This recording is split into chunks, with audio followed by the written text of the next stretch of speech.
ಇದೋ ನೋಡಿ ಕಂಡು ಕೇಳದಿರಿಯದ ವಿಜಯನಗರ ಸಾಮ್ರಾಜ್ಯ. ಕೃಷ್ಣದೇವರಾಯನ ಕಾಲದಲ್ಲಿ ಸುವರ್ಣಯುಗವೆಂದೇ ಖ್ಯಾತಿ ಪಡೆದಿತ್ತು. ಬನ್ನಿ, ಈ ಸಾಮ್ರಾಜ್ಯದ ಕಾಲದಲ್ಲಿ ಸಂದರ್ಶಿಸಿದ ಕಣ್ಣಾರೆ ಕಂಡು ವಿದೇಶಿ ಪ್ರವಾಸಿಗರ ಮಾತುಗಳೊಮ್ಮೆ ಕೇಳೋಣ ಬನ್ನಿ.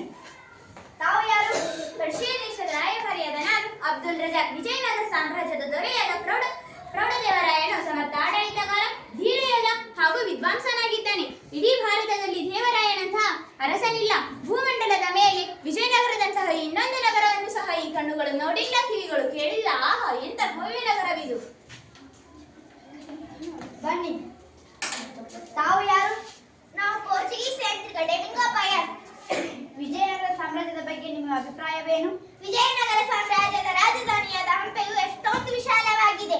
ಮಾರುಕಟ್ಟೆಯ ಬೀದಿ ಬೀದಿಯಲ್ಲಿ ಮುತ್ತು, ರತ್ನ, ಮಾಣಿಕ್ಯ, ವಜ್ರ, ವೈಡೂರ್ಯದಂತಹ ಅತ್ಯಮೂಲ್ಯ ವಸ್ತುಗಳು ದೊರೆತಿವೆ. ಆಹಾ, ಎಂತಹ ಸುಂದರ ಸೊಬಗು! ತಾವು ಯಾರು?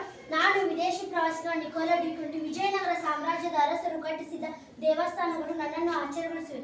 ಇಲ್ಲಿರುವ ದೇವಾಲಯಗಳು ಕಂಬಸಾಲುಗಳ ವಿಶಾಲವಾದ ಸಭಾಮಂಟಪ, ಎತ್ತರದ ಗೋಪುರ, ಕಲ್ಲಿನಲ್ಲಿನ ಕಲೆಯ ಭವ್ಯತೆ ಮತ್ತು ಗಾಂಭೀರ್ಯದ ಭಾವನೆಯ ನೋಟ ಬೀರಿದೆ.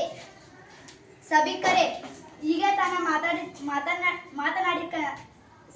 ಮಾತನಾಡಿತರ ವಿದೇಶಿ ಪ್ರವಾಸಿಗರ ಮಾತುಗಳೊಮ್ಮೆ ಕೇಳಿದ್ದೀರಲ್ಲ? ಹೌದು.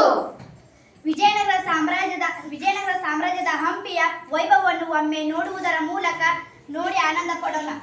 ವಿಜಯನಗರ ಸಾಮ್ರಾಜ್ಯದಲ್ಲಿ ವಿರೂಪಾಕ್ಷ ದೇವರನ್ನು ಮನದಲ್ಲಿ ಸ್ಮರಿಸೋಣ. ಧನ್ಯವಾದಗಳು.